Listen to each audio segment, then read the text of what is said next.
Hi guys, so for this week's design, after applying your base coat, we're going to use one of these Smile Line stencils, and then as you can see, paint our nails in a blue.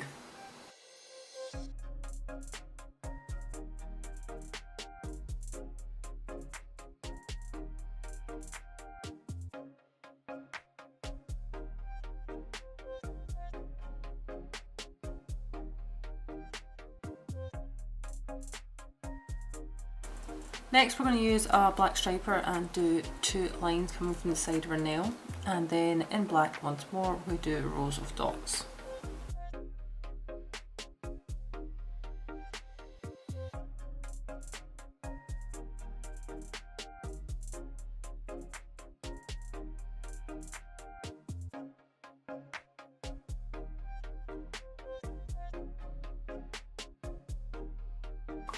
Lastly, using a little bit of clear, we're going to apply a silver rhinestone.